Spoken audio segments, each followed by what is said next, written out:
is like we are late, so I am thank you to all the speakers and the chairperson and Dr. Abhijit Mukherjee. I'm directly handing over the session to Dr. Uchishman Mahabhastra now for the next session. Dr. Uchishman, please. Yes, hi, Dr. Rivu, and Hello. Good evening. Yeah, good evening, all respected seniors and friends. I'm Uchishman Mahapatra, and I shall be the moderator for this session that we have on career options for young professionals. Now, before any further delay, I would request all the panelists to please switch on your videos. Pranav, Anurima, Ranadeep, Nimrat, Bhavna, Mohan, if you all could please quickly switch on your videos and come live for the discussion. Yes. Hi, Pranav, I could see you. Hi. Hi, Nimrat, Anurima, Ranadeep. Great to see you all. And thanks for being so patient. Hi, Mohan. Yeah, Nimrat. So you will try to keep it as non-formal as possible, and let's make it as interactive. The thing is that we all are students, we keep on learning, but then academic degrees should lead to employability. And that's the overall purview of this discussion that we're going to have. And we have a panel. So there was this objection to some previous panels that I did that was absolutely manels. So this time we have some lady colleagues of ours, and they're from different parts. We have panelists from India as well as from the US. Apologies to keep you awake. Like, I know that for this session you have kept awake all through the night. So, but we'll try and close on time, right? So I know that Nimrat would leave at 5, but Nimrat, if you could stretch a bit and stay along with us. For kind No. Thank you so much for this. Unfortunately, I don't have the liberty to extend even beyond a second with 5 because I work with the Amsterdam headquarters and they have this meeting, so I'll have to leave. But yeah, I would have really liked to stay. I would have really loved to stay till the end because I got some really insightful information from the presentations done before. So thank you, but I'm sorry.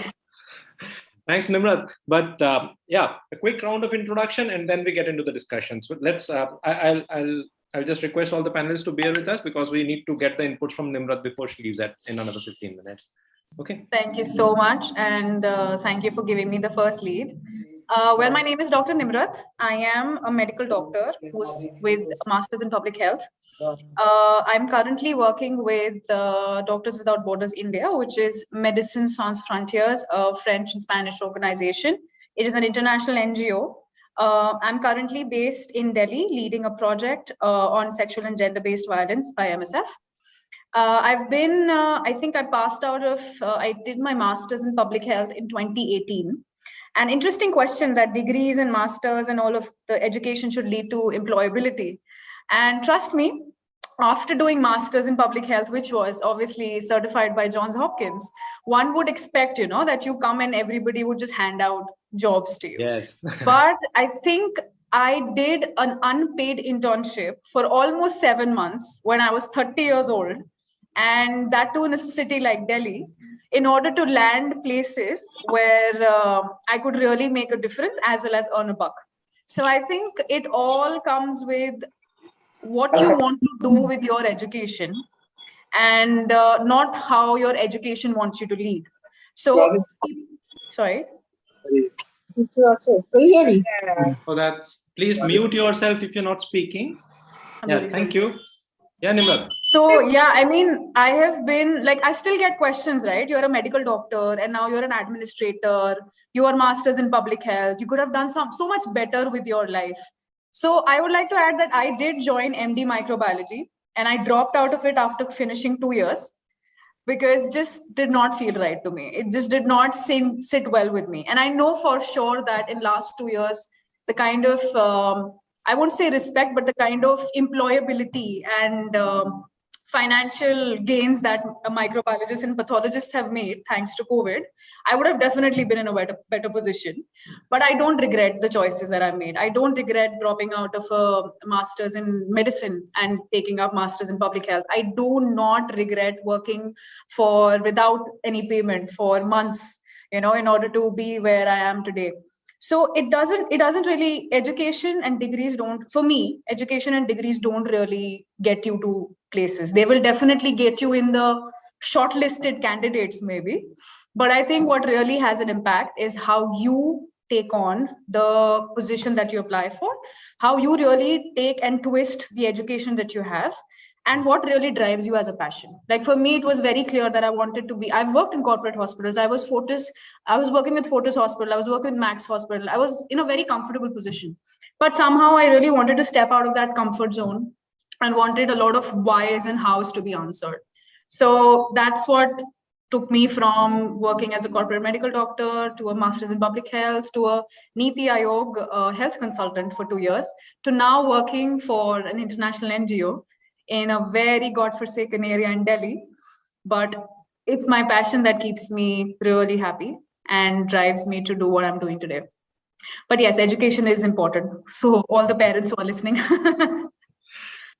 Right. So Nimrat, that gives a good circle, like a good understanding of the circle that you've been through. I'll just pitch you against Anurima. Anurima, you also have a track. Now, Yeah, Nimrat thank you is so your much. candidate to question. Yeah. Yeah, no, I actually don't, I completely agree because, I also have like a similar kind of, past. I would like to say, like, before joining the MPH program, I was also working with ICMR, and prior to that, I was working at AIIMS. And so for me, once I started doing field epidemiology, I realized that this is something that I wanted to do. Like, I kind of had my path charted out for me, which is why I applied to the Masters of Public Health program.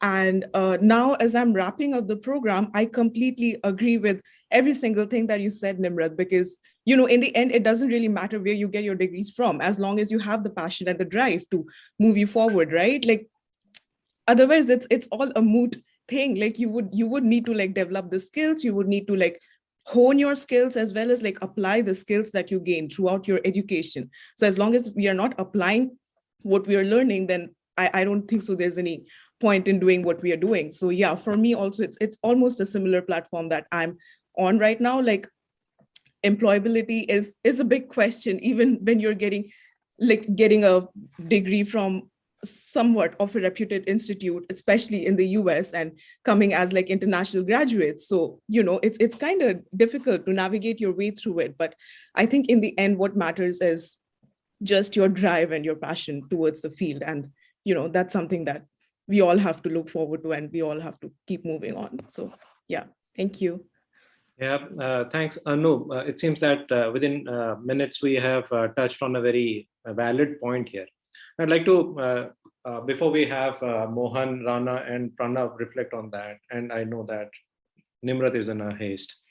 The thing is that I have so many friends in the clinical side as well, and from the best institutes with the highest degrees, like MD, DM, and all. But when they arrive in Delhi or any competitive place, it's very difficult to make a foothold. So it's that you feel that the world is waiting for you, but nobody really cares. For the audience, it's a mix. So we have people from service-oriented organizations, research organizations, doing PhDs internationally, academia. So we'll come on that.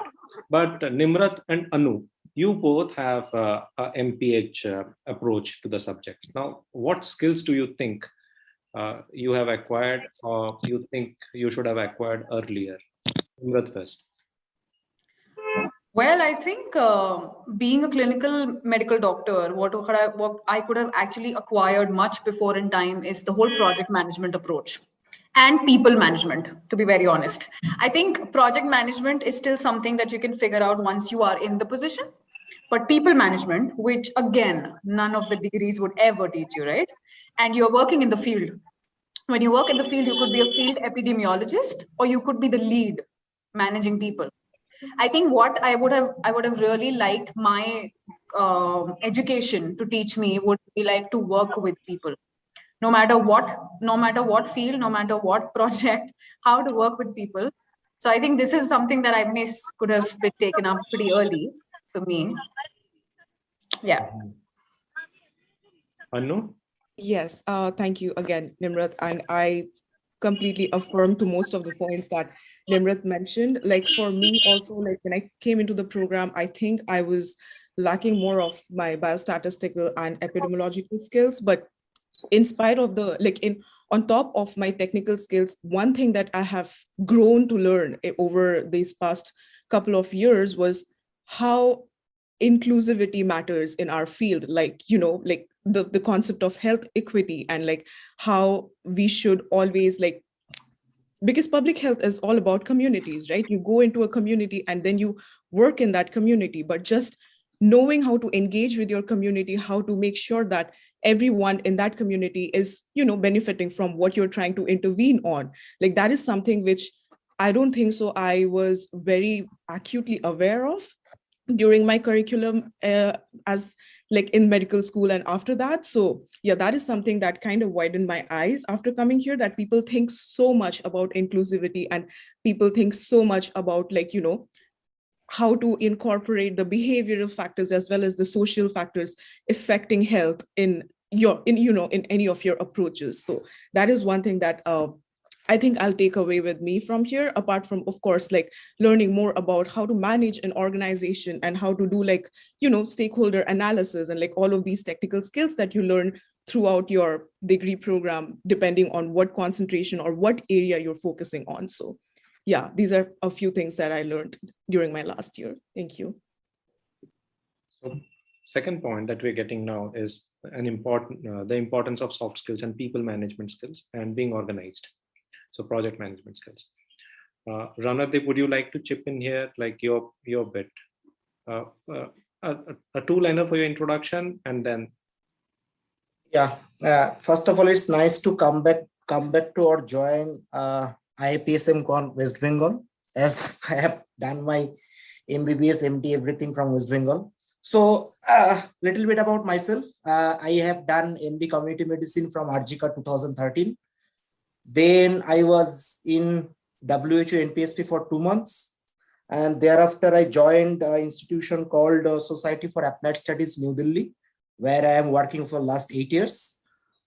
In between, I have completed my PhD in maternal and child nutrition from University of Bergen. And last year, I have received a fellowship from Wellcome DBT India Alliance as an intermediate fellowship. So I am a full-time researcher. And regarding the point that Archish Pansar has mentioned, what I have understood that it's not only in research, also in field-based public health, one needs to have a very good man management skill. And the problem is that in no academic institute during MD or MPH, nobody will teach you about this man management. I handle, or rather I coordinate projects where under me almost 300 to 500 people work. And thereafter, these are the field workers. And thereafter, there are coordinators, there are supervisors. Technical is fine. I will come about the technical skill later when we'll discuss about that. But this man management skill is very important if you really want to be top of any institution.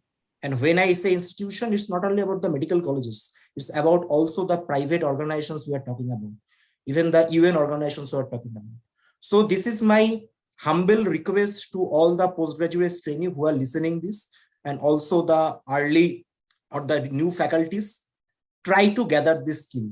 And it will not be gathered only by reading books. You have to interact with people. You have to manage people. If you don't manage people, you will not understand. And just one last point. Now, there are lots of controversies going on about this Indian cricket team coach. Do you know what they do? Either Ravi Shastri or Rahul Dravid, only man management. Because at that stage, neither Virat Kohli or Rohit Sharma will ask them about their skills. They're well equipped. So this man management is very, very important thing. And if you really want to shine in public health, you have to learn it. So I will stop here. I will come to the other issues later. Thank you.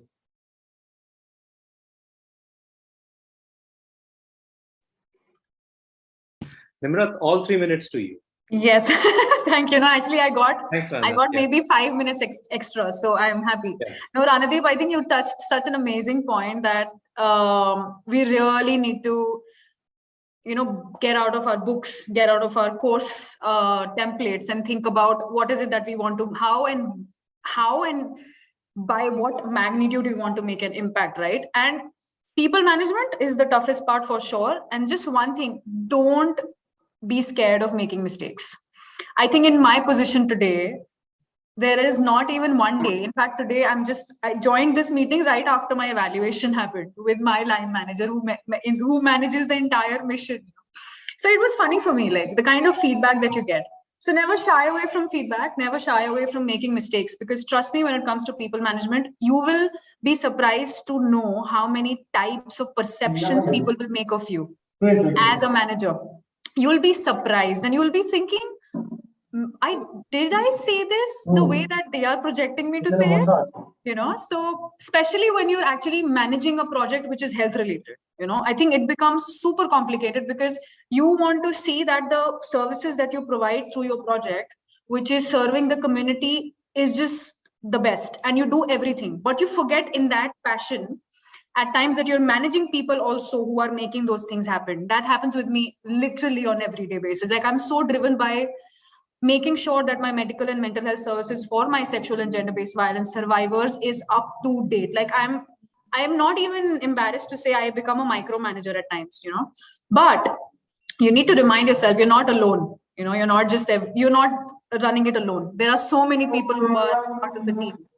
So I think it's really important. I like how Ranadeep said, you really need to learn and talk to people and manage people and take people management as a personal project before you step into a position that requires you to manage people. I think that is something that all the postgraduates out here, whosoever there is, whatever subjects you want to pick up in future, whatever projects, please make it an issue, or make it a point to understand what is people management.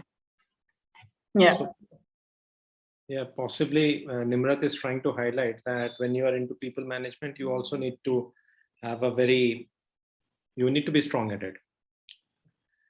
So unless you are really resilient, it could get tough.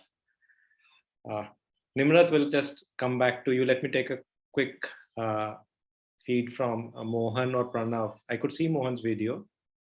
Mohan, would you like to react to that briefly? We have 2-3 minutes with Nimrat, and if she could stay along, nice for us. Mohan, if you, please introduce yourself. Yeah. Just a second. Okay, so hello everyone. I am Mohan Berwa. I am currently faculty of community medicine at All India Institute of Medical Sciences, and I'm MBBS, MD, and after that for some time I taught MBA Health Management, MPH Epidemiology. Nimrat has been my student, and after that, after MD and this in between, I spent some time on the senior residency where I have been for some time with the Pranav. So it seems kind of a gang for me. So in this process, I spent about 4.5 years with IHMR. That was a different kind of the field for me. And I have been searching jobs, and I'm providing jobs as well. So in the both areas, I realized that we need a kind of a set of skills which is required to us for when we are going for the job, or we are finding the job, or we are searching for the good candidates. That is also required. So one side is the technical skills that is needed. Without that, you cannot go everywhere or anywhere. So that is needed. But only technical skills is not sufficient to provide you good jobs. And we have had another session on the careers in the public health in the last.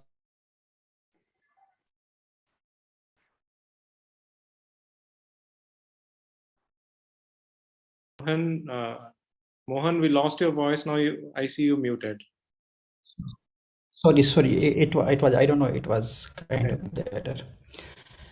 So there are a set of skills required. One is technical skills. Another set that has been emphasized by experience of the Nimrat, Anurima, and Rana. That is, as a teacher, I would call them a soft skills. So there is a range of soft skills that may vary from person to person.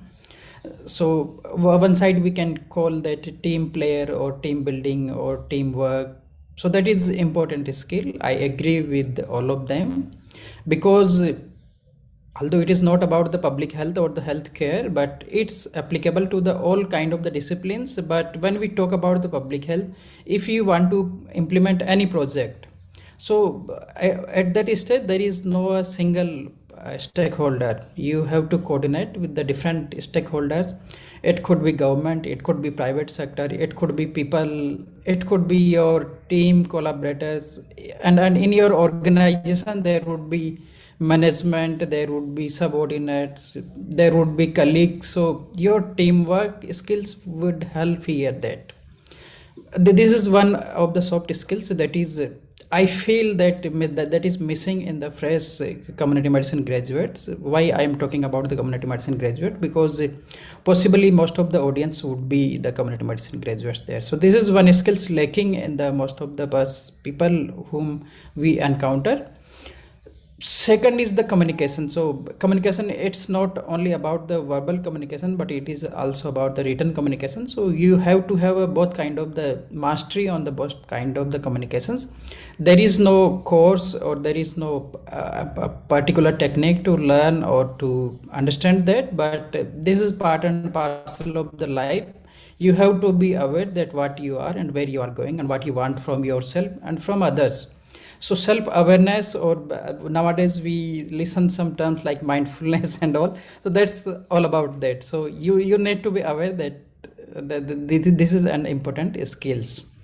So writing is also important, or listening is also important, and delivering or communicating or making people understood that what you want from them is also important.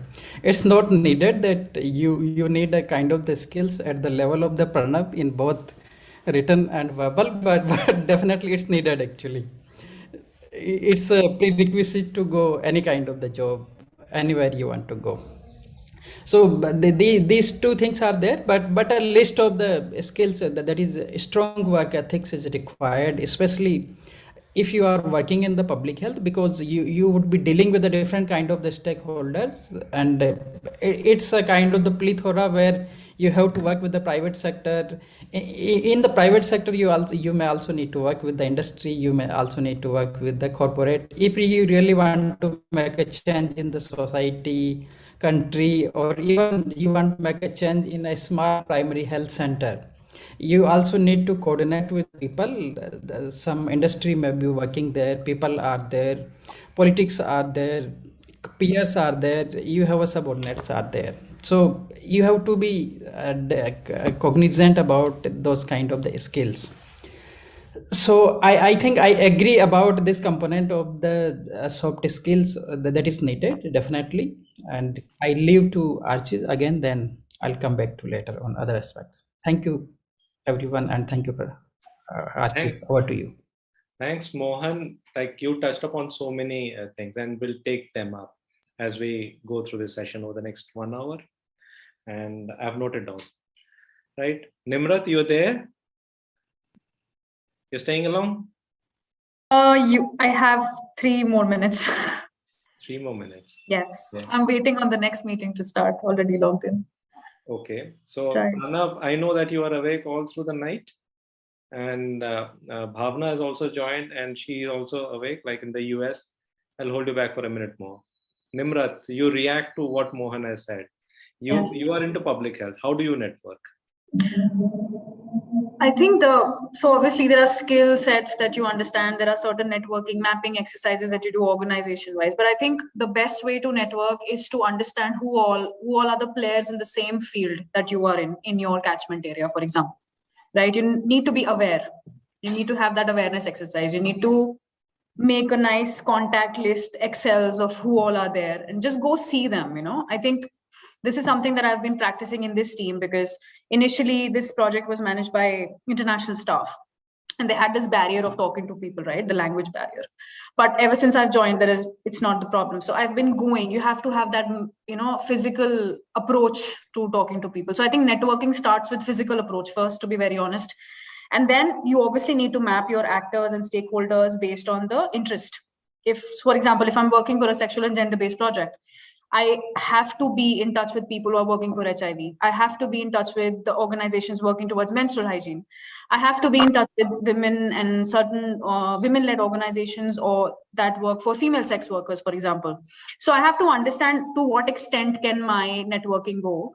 And then beyond that, there are certain people that you, like in my organization, we have this mapping exercise where we take care of people. We are interested in what they're doing. We just monitor them on top and then just keep their ego boosted. That's how we informally talk about it. So like in my networking, it's talking about police, right? So we just keep their ego boosted, that they don't bother us for how we work. And we don't have to do anything with them. So it's just about who's interested in your project, who would affect your project, who would have a negative impact on your project is something that is very important when you start networking. And showing them your face every now and then, bother them, invite them over for meetings, for discussions, involve them, give them importance that whatever you do is their contribution matters. And I think that's important, especially if your stakeholder is the government. I think that's what they need. They always want to know that they are needed. They always want to know they're heard, and that you are there to complement them and not substitute them. That is very important, because as international NGOs, we get that reputation a lot that we are there to substitute the government, which is not the case. We are there to complement the government efforts. So yeah, it's important. All right, I get my green light to leave now. Thank you so much for this opportunity. And Mohan sir, it was very nice to see you. I've definitely learned a couple of things from you, being your student. And I'm sure people around here would learn a lot from you as well. And good luck, whosoever's out there. And I'm sure all of us would make some change in the community. Keep up. Thank you. Thanks, Nimrat, for joining in. Though it was brief, I think we'll look forward to having more of you sometime. Yeah. Thank you. Bye-bye. Thanks. Bye. Bye. Right. So welcome, Bhavna. Welcome, Pranav. Pranav, you awake? Yeah. Right. So early. Okay. So Bhavna, I'll keep you waiting, Pranav. Just wait for a while more. Let's go to Bhavna. Okay. Hi, Bhavna. And hi. Morning. Good evening. Good night. Yeah. What do I say? Good night. Good morning for you. Good morning. It's all the same. Yeah. So if you could just briefly introduce yourself and how you have managed your journey from India all the way over there to you. Yeah. Sure. I wouldn't say that I think given our world, I think my heart's still more in India than here. So I grew up in Delhi.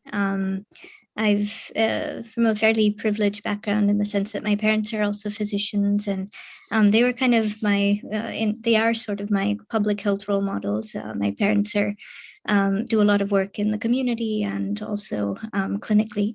And so they had actually taken a similar path to what I'm doing, and having trained partly in the US, partly in India. And so I grew up mostly in India, did med school in Delhi. I was in Lady Harding. And then I think that despite being from a medical household, I think the experience of med school really shapes you and changes you in various ways, the palpable suffering you see around you. And so did med school and was always kind of, I think like all of us, trying to hope to see how one could do better. And I liked the kind of training my parents had received and brought back to India.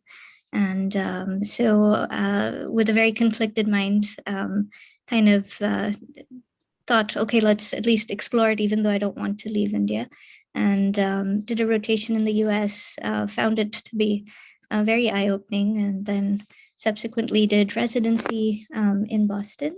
And that I think was like a very formative experience as well.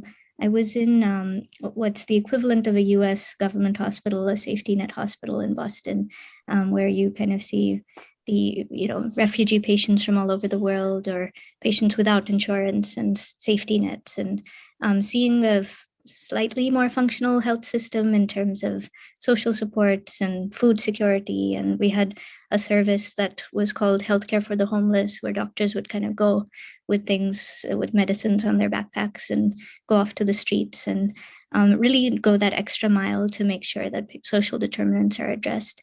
Was very sort of alleviating in a lot of the angst I had as a med student, and how to solve a lot of the wicked problems we see. So I then also got sort of driven by this quote unquote global health, which is basically was an excuse for doing India Health. And I ended up doing a global health fellowship with one of the Harvard programs, and was in Africa and Botswana, which was an interesting experience. I definitely grew a lot of interesting ethical situations as well. And yeah, now I've been kind of pushed to find a niche, and I am at my heart and soul a clinician. And so I am, but at the same time, interested in a lot of complex problems. I got interested in pulmonary and critical care, and we'll see, I'm interested in how acute care systems in India and low and middle income countries work. So I'm currently pursuing a fellowship in pulmonary and critical care here, but with the hope to have a more global health, public health bend. Quite a trajectory. And what I could see is that you have been going from one exposure to other. So you are accruing experience from all walks of life, but then at the same time, trying to fine tune your interests. Quite thought-provoking, Bhavna. Thanks for sharing that. Now, we all know statistics to some extent, and we know that there's a normal distribution curve, and you want to be an outlier. So if you want to be an outlier, then how can you do things that's within 2 standard deviations? You need to do things that are beyond 2 standard deviations. And I know Pranav for quite a while. This guy is an outlier through and through. How does it feel, Pranav? Like, give a background to your journey, and then is that a deliberate thing that you did, or just happened to you? Okay, so some of the things that happened were deliberate. Some of the things were happy accidents. So, and some places I just got lucky. So my background is I trained I got my MBBS from Medical College, Kolkata. I went to do my MD in community medicine from UCMS in New Delhi, which is where I met Bhavna and subsequently became her husband. After my MD, I joined the Public Health Foundation of India, where I worked on emerging infectious diseases, zoonosis, and AMR for a couple of years. Then I moved to the Indian Council of Medical Research. First, I worked in NICED, the National Institute of Cholera and Enteric Diseases in Kolkata, again for a couple of years, a little longer actually, almost 3 years.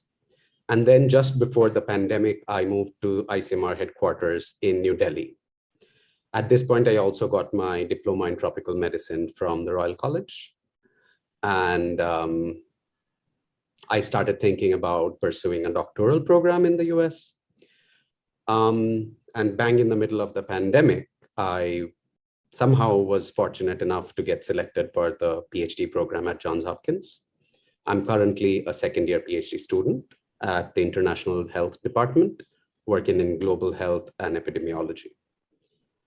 A lot of what, for example, choosing community medicine was a decision that I took. I thought I was making the right decision at that point of time. And there are days when I debate that, but in hindsight, it seems to have led me down a track that allowed me to do work that I really value. So that was interesting.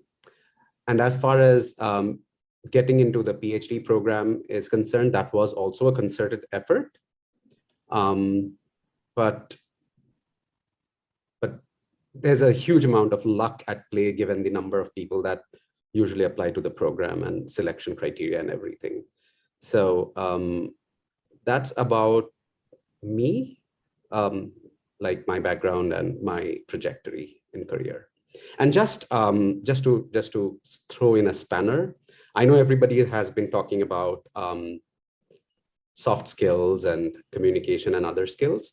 I would just like to play the devil's advocate here and say that if you don't have the technical skills, if you are not good at what you do, all the soft skill or communication skill in the world is not going to be able to help you get the job or get the job done. Even if you get the job, you won't be able to do it. So soft skills are of great value, but only if you are technically proficient. If you are not, then it just makes you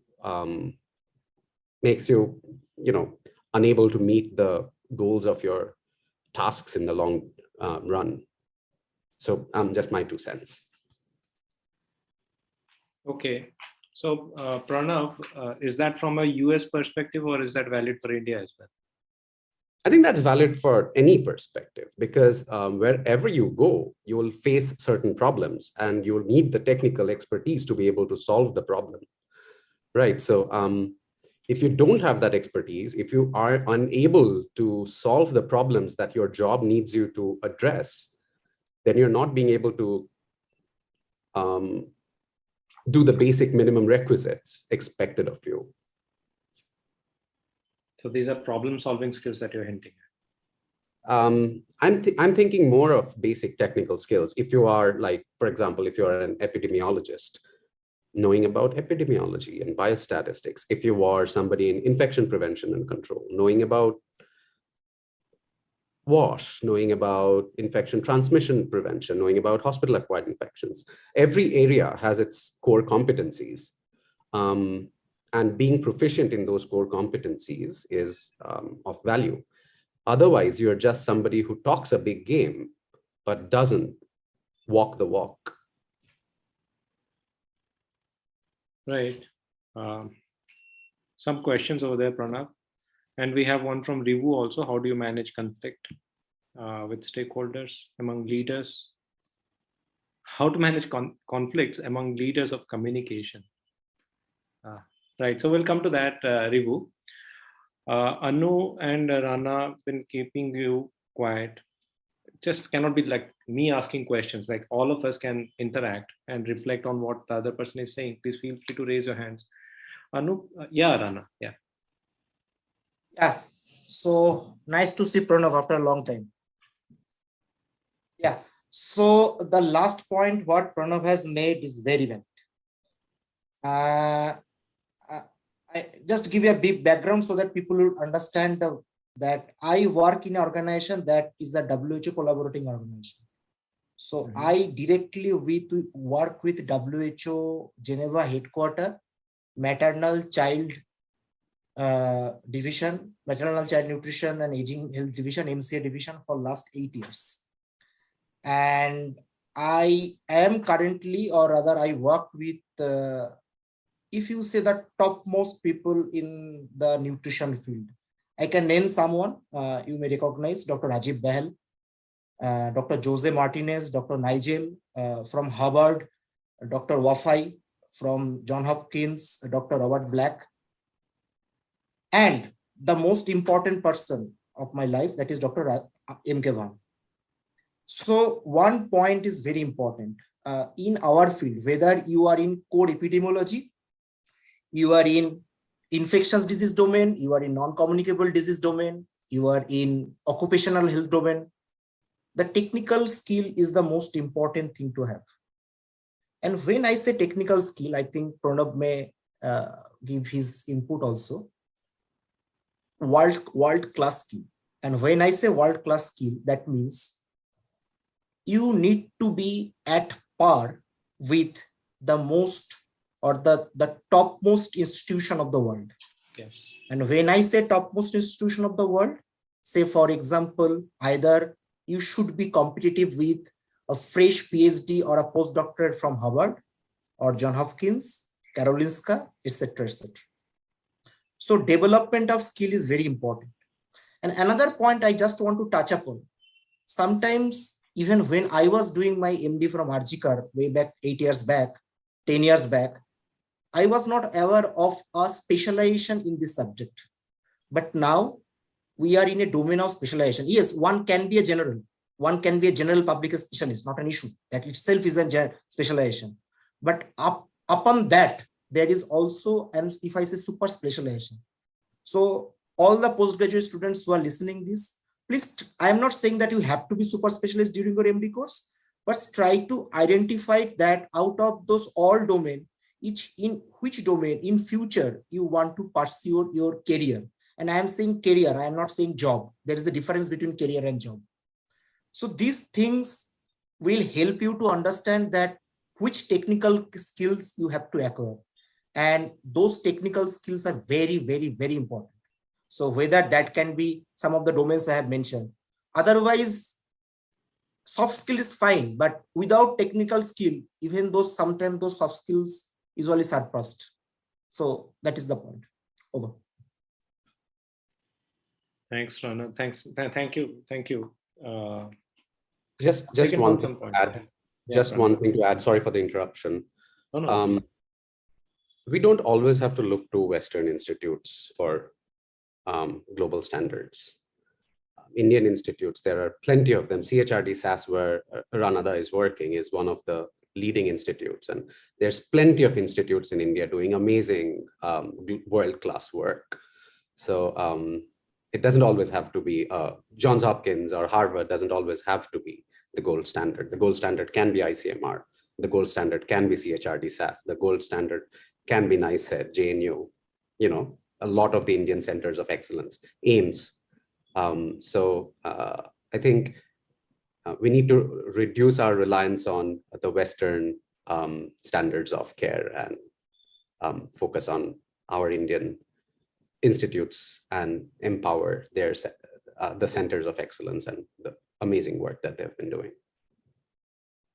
That discriminates from where we started. At the start of the show, we said that degrees are not important. Now what we are saying is, but your skills are very important and they need to be real world class. So you have terminal degree, need not be from the best institute, but from wherever you do, just ensure that you have the skills. So Archishpan, just one point. I think this is a good point you were touching upon, because I think we started with degree is not important. Then we start with how these soft skill and man managements are important. Now we are coming to a technical skill. I'm just briefing in 2 minutes. And I am giving an example of randomized control trial, as because you all of maybe know, some of you know that I am a randomized control person. I do randomized control trial, all types of. So just take an example of randomized control trial. Writing the proposal, that means you have to have a good biological concept behind the research question. Writing the proposal and get it funded, that means you have to have a great communication skill, writing communication skill. Implement that project, that means you have to have a great implementation plan strategy with a great man management skill. At the end of and along with the data management, because data management is an important thing. After completion of the project, you have to analyze the data. That means you have to have a good technical skill. Thereafter, you have to write the project, write the publication. So that means again, you have to have a good communication skill. Throughout the process, you have to do an accounting of the project. So that means you have to have a maybe good accounting skill, and thereafter dissemination. So according to me, this is a package. Some can play a role of the all package. Somebody can play a small role of that package, but this is a package if I see. So all those skills sometimes or other will come and will play a helpful role. Over. That's in research, Rana. I told you. I told you that I am a research person. Research, yes. Anu, sorry, we didn't get a good introduction of yourself. Please introduce yourself, how you grew up, and react to whatever has been said till now. Yeah, thank you. I think I was so excited about just being here. Just jumped in on the conversation. So hi, everyone. My name is Anurima, and I grew up in Agartala, Tripura. And after finishing my med school, I went to medical school there. And I started working, my initial foray into the field of public health was actually through my dad. He's a public health person, and he was doing this large RCT in Tripura. And that's when my first exposure to the concept of doing epidemiological studies and a randomized control trial happened. And following that, it was just what drove me to come to AIIMS and apply to AIIMS and work at work in the Department of Community Medicine with the Ballabgarh Center mostly. So that's where I was posted for the last 3 years before I joined for the MPH program at Johns Hopkins. And at Johns Hopkins, I basically focused on infectious diseases epidemiology. So mainly just learning more a bit about like the outbreak investigations and how to do public health surveillance, and also like gaining a bit more on epidemiological and more technical skills, like the topic of conversation is today. And currently I'm working with the International Vaccine Access Center at Johns Hopkins, and I'm doing like 2 projects. One is based out of India, which is looking at the impact of pneumococcal conjugate vaccines across 5 sites. And also I'm doing this other project with the WHO SAGE group, giving them like, so we are basically giving them technical inputs on the COVID-19 vaccine effectiveness, efficacy, and safety. So that's just like my brief background. And well, I mean, I completely agree with what has been discussed so far. Like, one thing which I also wanted to like jump off from what Pranab was saying is about how much relevance and reverence that we put over like, you know, global institutes, like, and sometimes we tend to like disregard what we have in our own field, right? So, you know, this is one thing that we as like students here, we were always striving to like achieve, like how to decolonize global health, like, you know, how do we like make it sure that global health is not just about getting funding from the global north, right? Like that's what it is in the end. Like how can we accumulate funding? How can we do like, you know, make sure that donors come to us? Of course, that is important because like, you know, we have to like do that, because in the end, you need money to do anything. Like you need money to run a program, you need money to like go and intervene on something. But apart from that, like just building capacity in the places that we grew up in, and we know that, you know, that we have to go there and make an impact. So I think that is something which is very, very pertinent in today's world. And we as public health and global health professionals should be acutely aware, and especially the few of us, like the majority of us who have grown up in settings like India, we should be acutely aware of our own, you know, our own skill sets and our own capacity and our own qualities, and we should continue building up on that. So yeah, I completely agree with what Pranab had said. Like, yeah, I absolutely like that concept. So thank you. Thank you, Anu. You probably wanted also to say that, or maybe you're hinting at having a vision for the society as well as for self, and trying to match your potential to meet and make impact. Yeah, I think that's isn't that something that all of us have? Like we always want to strive to be a better version of ourselves, as well as in the process we want to do something which is impactful for the society at large. Like isn't like, I think that's what like most of us who are in this field are like striving every day to do. So I completely agree. And in the process, of course, you'll have your own set of limitations, you'll have your own set of barriers, you'll have your own set of challenges, but the end point is that you're able to like continuously grow and learn, like, you know, through every experience and every hurdle that you go through. Either you develop soft skills or you develop your technical skills in the process, but in the end it's still a learning process. So I think we have to like continuously, for everyone who's listening out there, I would like to say that I think it's a continuous learning process. I'm still learning every single day. Like I'm almost at the end of the program, but I learned a lot from my peers. I learned a lot from my professors. I learned a lot from the community that I worked in. So it's always like how to, you know, kind of like amalgamate all the learnings that you get and then apply it to make sure that you are bettering yourself and also bettering the society at large. So, yeah. Mohan, thanks, Anu. Thank you. What I'm seeing, a pattern is emerging here. Like all these colleagues are in their 30s, almost hitting maybe some of us, like I am already 40. Some of us are like very 40. What I'm seeing is these people have acquired, like exposed themselves to a variety of experiences, have identified some strengths within themselves. So they know that they are having certain skills, and they are also trying to better that by constant learning, and also are applying it. Like they know their skills, they're applying those skills and getting better at it. And that's on a range, as Ranadeep very nicely narrated. React to this, like, am I making a good observation there, or you have any differences? Why did you mute yourself? You don't want to comment? Yeah. Yeah. So basically, the what has been emerged that you need to have a skills, and you also need to know that how to use those skills.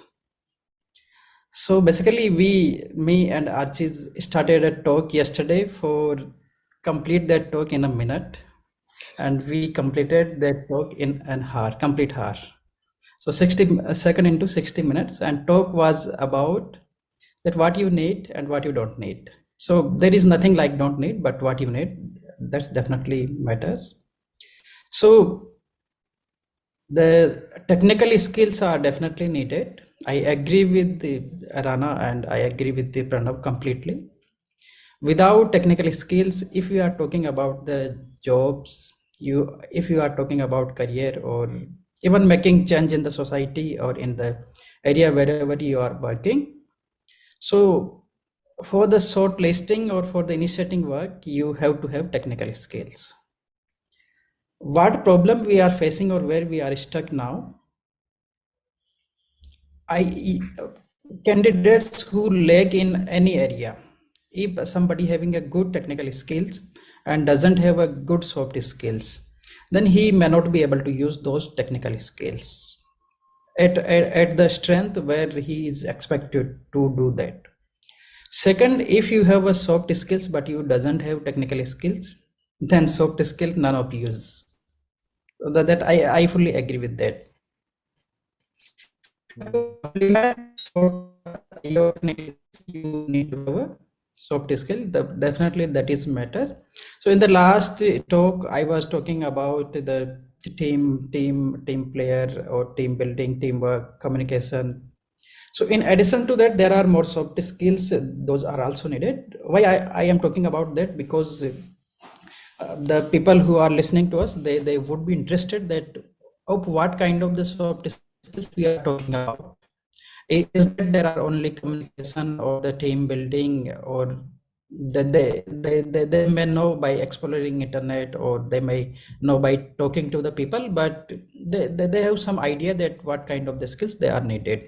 So one important skills in addition to that, that is adaptability, flexibility, or your emotional stability in a situation where are you working. That is needed, because in the last session I told that when you are working with the community, when you are working with the government, you are working in your field, you are not working independently, you are working with the team of the people, you are working with a lot of stakeholders involved into that. So your adaptability, flexibility, and your emotional stability will help you a lot. That is needed. Second, in addition to that, you also need problem solving skills. Many courses, especially those who have gone through the MPS, they would have been taught how to solve the problem, but theoretical learning is not sufficient for that. You also need to have exposure, you also need to understand the people, you also need to use your problem solving skills into the field when you are dealing with the people. That is important. And in addition to that, one most important skills I would say, that is the time management. So whatever you want to deliver, you need to know that how much I have and how to manage that. So there is no straightforward kind of the thing or straightforward technique that will help you to manage the time, but it is a kind of the evolving thing that you must know that you have to have a time management. And there would be a number of soft skills that you can add on and you can talk about. And for the moment, I would leave the technical skills to Pranab and the panel, and maybe Rana as a research person, he may talk about more that what kind of the research skills these freshers, those who are completing MD, those who are doing MD needed, what kind of the technical skills needed. They also need to have a flavor about that what is expected from them when they go to the field, they are searching from the job. And one point that was the valid point that made by Rana, that was you need to explore for the career, not the job. So actually when I was talking about 60 seconds to 1 minute, the talk started from here, that people searching for the job, but they need to search for the career. If you are thinking for the career, probably you may have a more broader approach to the things, to the subject, and to the people. Yeah, thank you. So I'm handing over the session again to the panel. Thank you.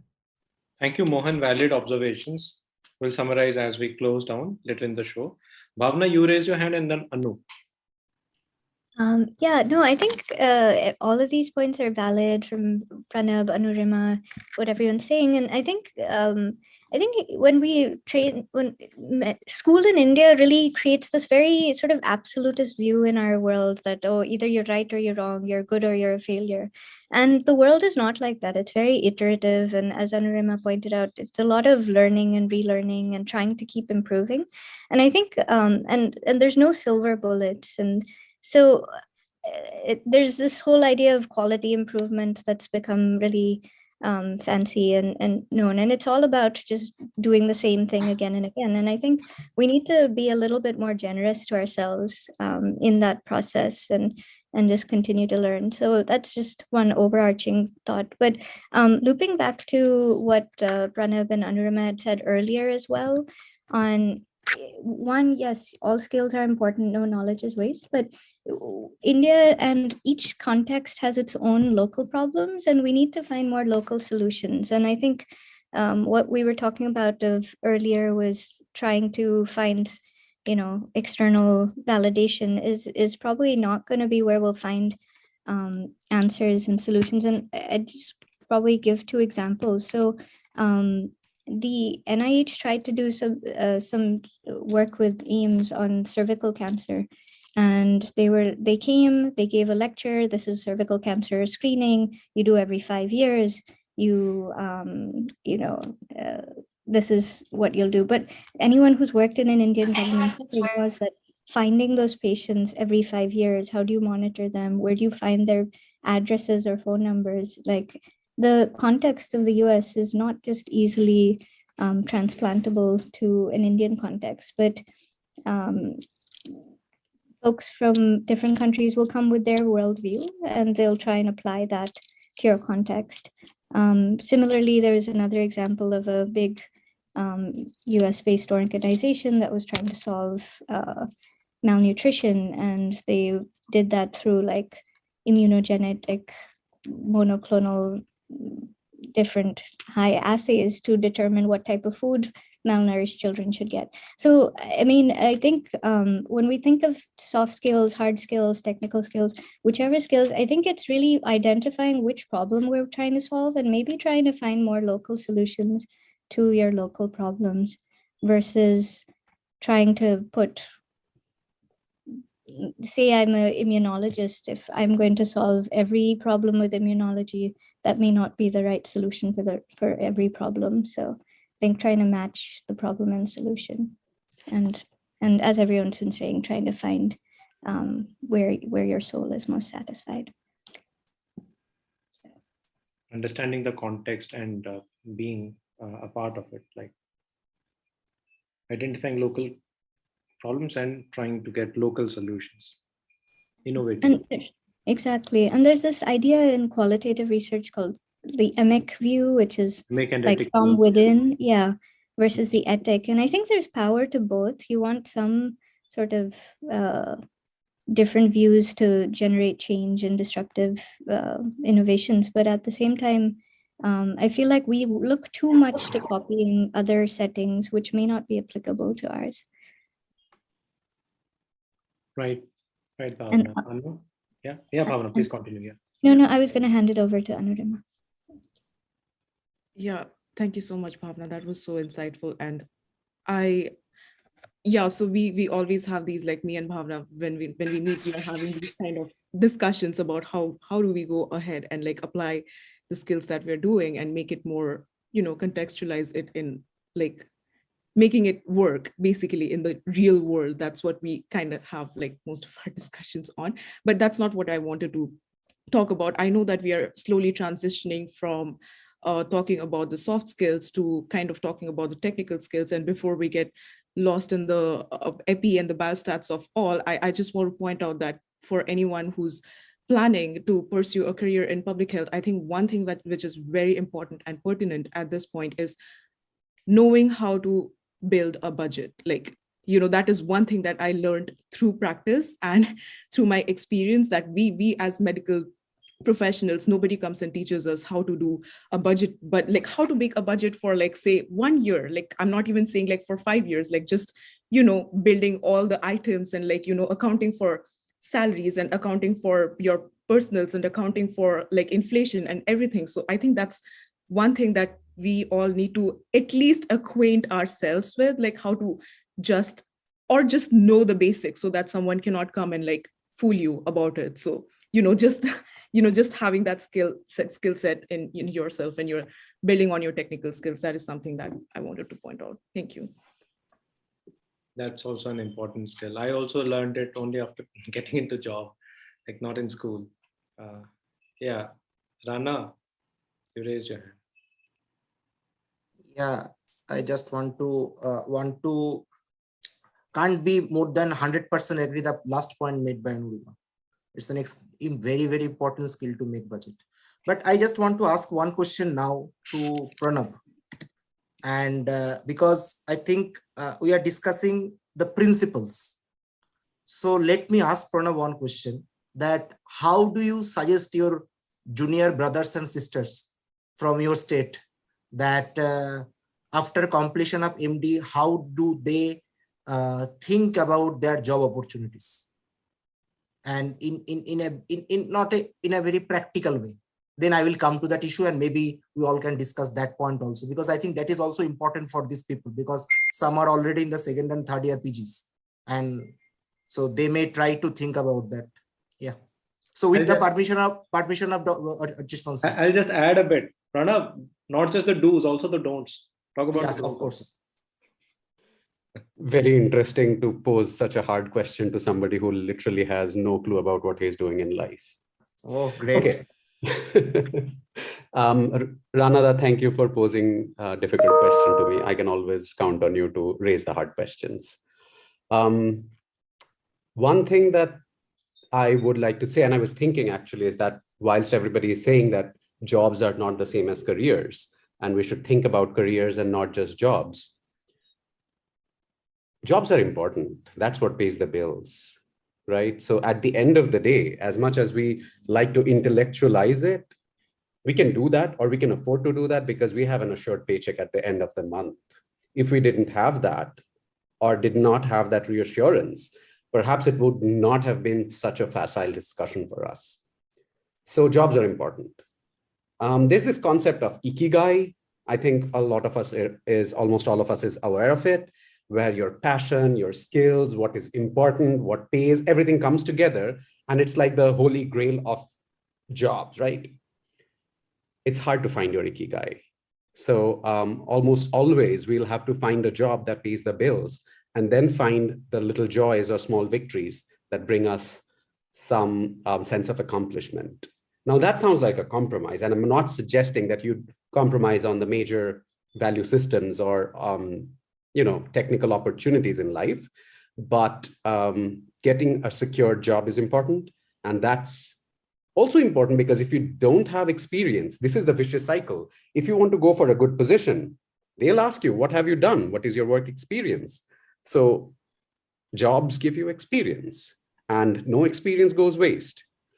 Even when I worked in very tough groups, I was always output oriented. I was thinking about how can I make the best of this situation? How can I contribute to the institute, to the team, and to my own self, and to the subject that can sort of tide me through the difficulties of working in a tough team. Talking of jobs, there are 3 or 4 broad categories of jobs that we can target after our MDs. The first and most obvious category is teaching, senior residency, the traditional academic pathway. The second one is in research, like Ranada or me chose. It's a little uncertain, mainly because the number of jobs in this field are fewer, and the technical skill required for landing such a job is a little higher. I remember right out of MD, I interviewed with Dr. Bhan. Ranada was telling that Dr. Bhan is one of his inspirations. And instead of interviewing me, Dr. Bhan actually sat and chatted with me about epidemiology of infectious diseases for 1 hour. And we bonded over the emerging viral infections and AMR. And I realized that even if I don't want to work for CHRD, I want to work for Dr. Bhan. So finding those kinds of niche may not always happen. I did not end up working for Dr. Bhan, but I did end up working in infectious diseases and AMR and emerging infections. So you make the best of what you get. Coming to the second kind of job, after the first kind of job is the traditional academic route, the second kind of job is the research route. The third kind of job is the program implementation route. And that is an emerging and largely burgeoning field. Agencies like IHAT, WHO, there's a lot of jobs out there, but these jobs are hard. Hard in the sense that you'll have to go and work in the field. You'll have to go in remote rural Uttar Pradesh. If you're somebody who's addicted to Domino's pizzas and Swiggy delivers at 2 a.m. like I am, these jobs may be hard for you. These jobs come with a lifestyle sacrifice, but these jobs bring you a lot of on-the-ground experience.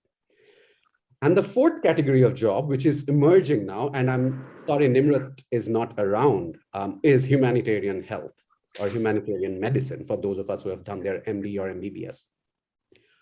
And agencies like MSF are recruiting a lot of Indian doctors. There's a lot of jobs both in India and abroad. They don't pay very well, and it's a very, very hard job to do. I think the hardest of all 4 jobs is the humanitarian health jobs, but these are incredibly fulfilling jobs. And to be honest, it's my dream job.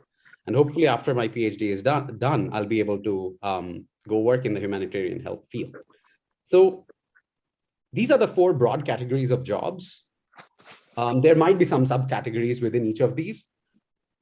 And you know what you like. During the 3 years of MD, you sort of understand that, okay, I am somebody who likes maternal and child health. I am somebody who likes pulmonary health or air pollution or infectious diseases.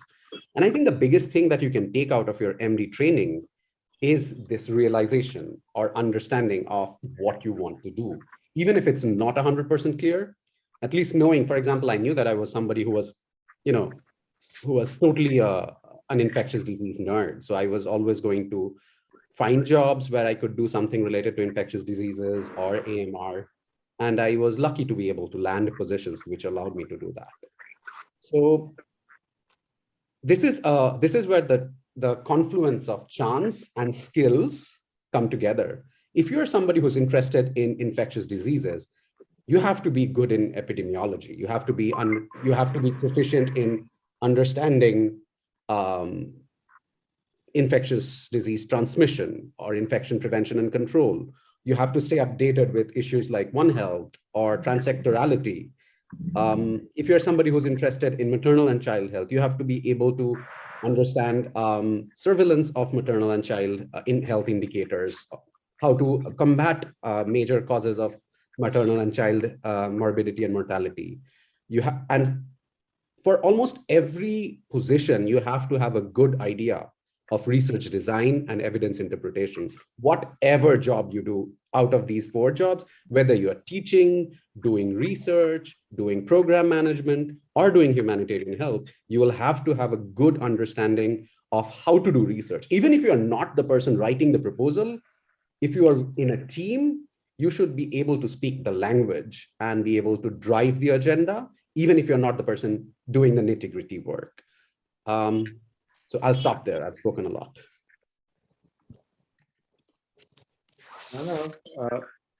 You one take-home message that I have from you is that in these 3 years, at least know yourself.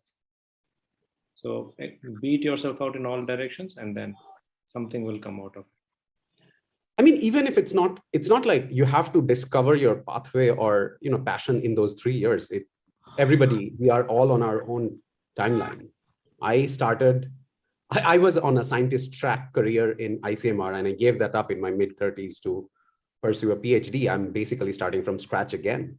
So we are all on our own timelines. And if it's something that you are passionate about, you will rediscover yourself. You will find your ikigai. And one thing that I did not emphasize on was academic positions abroad. And that is a viable alternative. There's a lot of opportunities in the US to have funded master's work or PhD work. There's a lot of opportunities in the UK and EU to get funding. For example, the Commonwealth Fund, the Chevening Scholarship. There's a whole bunch of scholarships, the FCO scholarships. Then there's the Fulbright Nehru for the US. There's Fogarty International Center grants. There's a whole bunch of grants and scholarships that can defray the costs of your training abroad. And that is definitely a very, very rewarding pathway, because whilst we do get trained in certain aspects of epidemiology and public health really well in India, it is something else to be sitting in a classroom with Larry Moulton, who has literally written the book on cluster randomized trials. So, or sitting with Moises Clos, who's literally written the book on epidemiology. And this is a privilege. And I think we should all try to sort of experience this, because it allows you to expand your horizons, one, and two, it challenges you to learn technical skills and sort of be the best version of technical expertise that you can obtain yourself. Identifying and getting into the ecosystem that challenges you to be your best, possibly. And also maybe strategic quitting that you said. Not all battles have to be taken up. So I like the word you said, strategic quitting. I think if this was not being recorded, I would have elaborated on that a lot more. So if there's anybody who's interested in talking to me, I'll drop my email and we can chat on that off recording. Right. So Mohan, क्या बोलना है? What I've realized is usually in academia, in community medicine, what we do is we get into medical school, do our MBBS, then we do our MD, then we do our SRship and land up being a faculty. Yours has been a bit like you have gone out, interacted with people, and then come back, some industry experience. What Pranav is also probably trying to say here is that there are academic positions outside, and you can have some industry experience and then get into those positions. That does not happen often in India. How does one plan for it? So basically, this question is can take two track. So one, as Pranav rightly suggested, that we need jobs, and that's absolute truth. Actually, I'm telling two term, absolute and truth, both term itself a truth. So if you are searching faculty positions in India, and you are thinking that you are just want job as a faculty, then maybe you may not be happy with what you are doing in the subsequent years and subsequently what happens to your life. But if you adapt, or you are planning to have this job or this opportunity as a career, then it gives you a lot of new things, or a lot of the broader perspective of the life. Because when I started my career, then I realized that I want to go into the academia, and subsequently I went into academia, and I realized that that's what I was thinking, because you have a lot of opportunity to build a capacity of the people in terms of their skills, in terms of contributing to developing careers of the people, And in that way you develop a lot of the networks, because every 3 year, every 1 year, you got students, they works in the field, they contribute to improving lives of the people, they contribute to building manpower and everything. So if you are thinking to going into the academia, definitely you need to think about this perspective, that you are taking it as a career, not only as a job. It's fine, but job is important, but career thinking, your approach towards career would give you satisfaction that you are achieving something, you are contributing something. Then what is there in the academia? Academia is not a kind of the standalone terminology. People may think that academia, those have a broader perspective, those no, but if you don't have broader perspective, you may think that academia is all about teaching. It's not. In the academia, you have a lot of responsibilities. You need to mentor people, you need to teach people, you need to learn new things every day, because you would be dealing with different generations of the people on every alternate decade, every alternate year. The people you are dealing with today, you may not be dealing after the 5 year or 10 years. Subject is changing, people are changing, generations are changing, behavior of the generations are changing. So you have to keep yourself updated to be alive in terms of the academia. So this is one part of the academia. Second, the research is the integral component of academia. So the distribution of the different components of academia may be different in the different perspectives, but it has to be an integral part of the academia research. And third, that is, if you are a professional, then service delivery is also integral component of the academia. For example, you are in the medical school also, then you also have to deal with the patients, you also have to deal with the people. So these three things are all together, and when you enjoy these three things, that contributing to the lives of the people, helping to develop careers to the people, and you are contributing to managing patients, you would be contributing to helping governments in terms of the national programs, in terms of the challenges the governments facing in terms to addressing the problems of the country. So you have to work in the different domains of your life and in the different domains of your personality to help the people in the different ways. So that's how academia is satisfying to me, because I work with the government for improving performance of their programs in terms of the developing their programs. I works with the research organizations, funders, to generate new evidence, to generate new ideas, to implement new ideas. I also work with the international organizations or other countries as well, the countries, to develop their capacity. So this is how academia is a broader perspective, and when you work in the broader perspective, it's definitely satisfying. So if you are thinking of the planning for the academia, think about this perspective, that you need to work with the different players and to ultimately to help the people to improve their lives. So this is one perspective of the academia and one side of the academia. Second, when you are in the academia, it's your responsibility that you should help it to the governments, to the organizations, to innovate, to help them to develop the systems that is needed for the future. Because as a part of academia, you have a liberty and you have a opportunity to think deeply about the processes. You have to think critically about the situations. You have to think critically, discussing about the different people.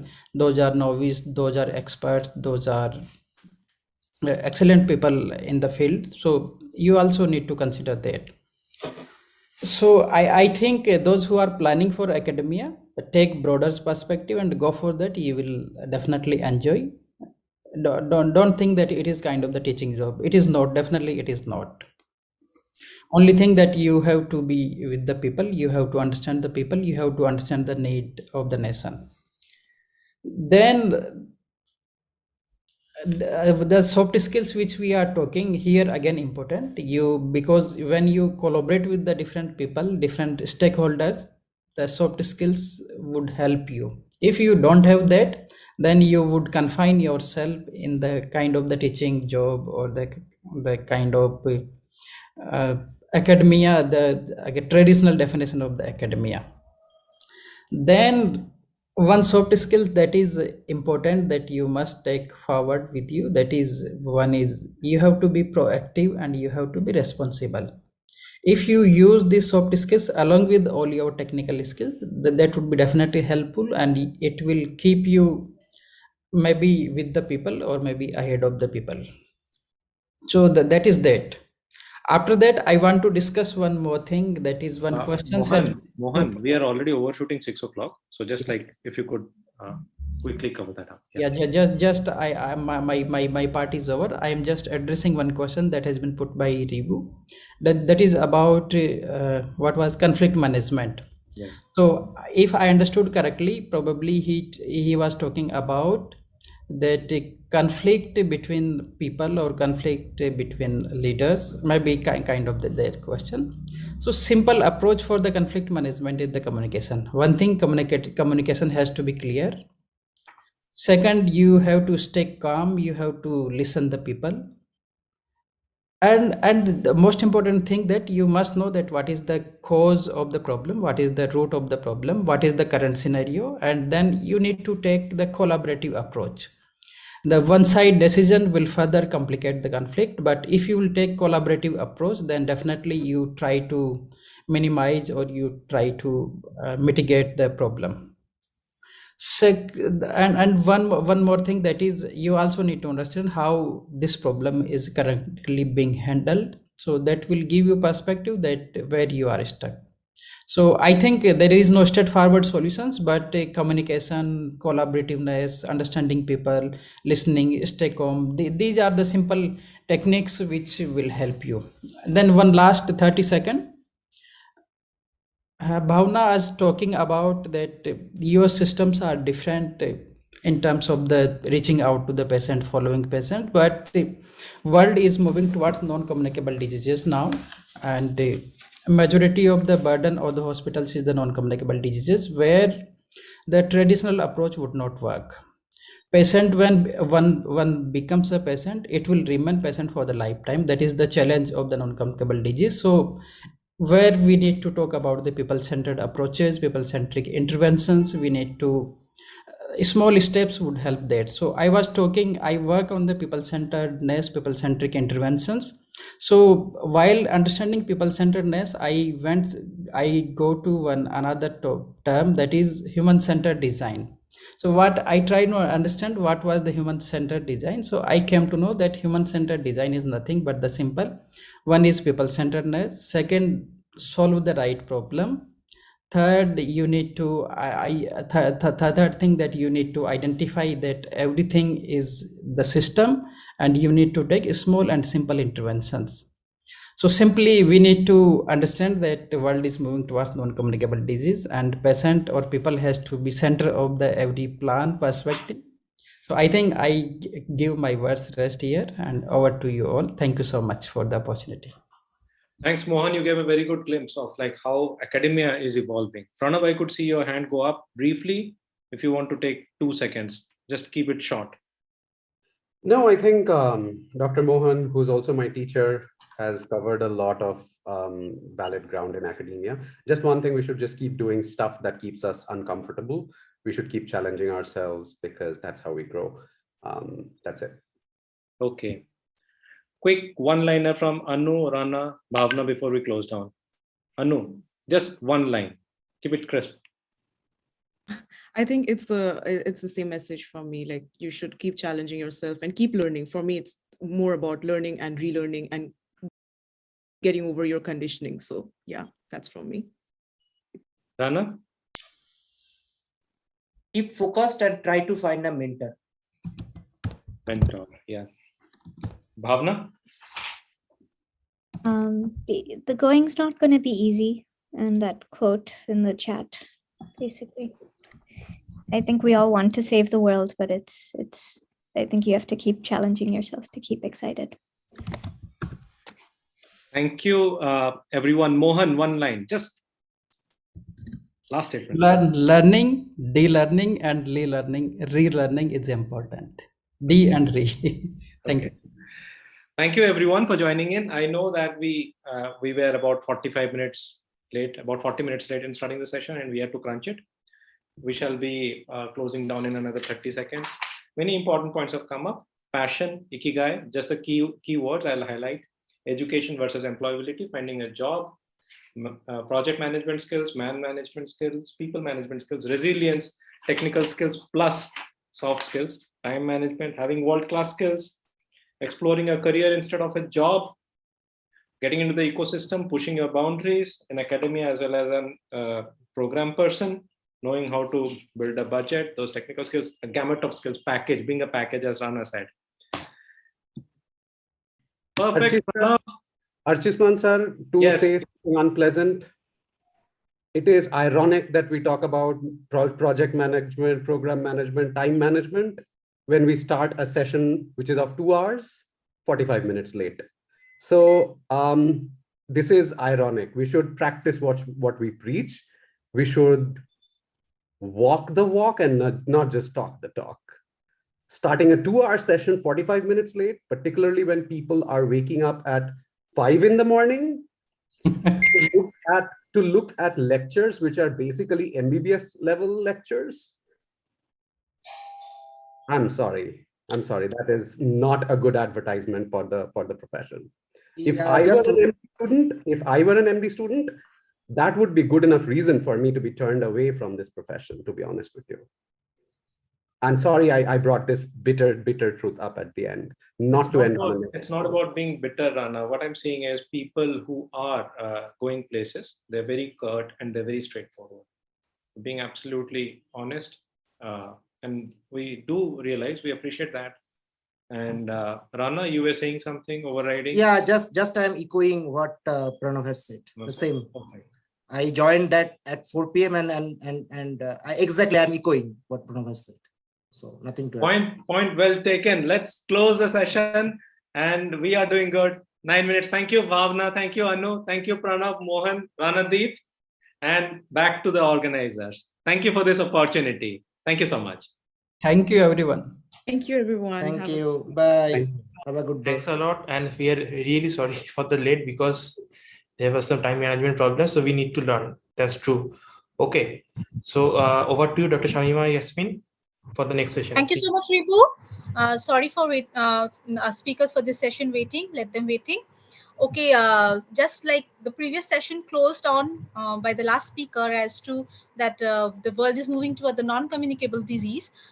We are already going on in a pandemic of COVID-19, but we forget about the non-communicable disease pandemic, that is diabetes. So with India being the diabetes capital of the world, and the population is increasing as well as the proportion of diabetes people, so the absolute number is really increasing and really need to work upon that, and it can be one of the ikigai. So we are for the PGTs and the senior residents out here, so this is an area we really need to work on, because since the absolute number is increasing, so the expert speakers who have come now, so they won't be able to give us time later on. Maybe they'll be so busy with their patients. So let's start. Just give me a minute. I'll share a screen to show my speakers.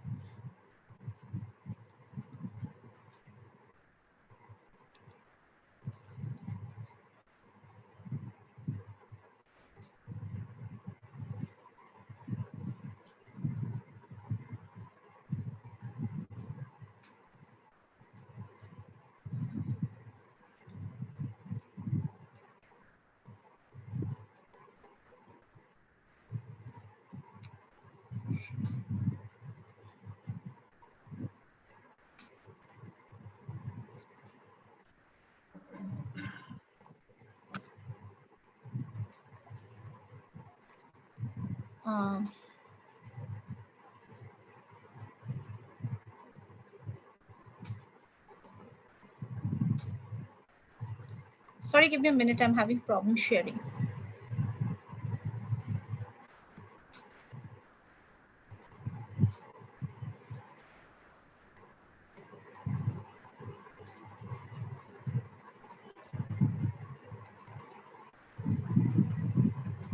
It's visible. Now, can you start? It's visible. Can you start? Please open the PPT. Wait a second. It was visible. Yeah.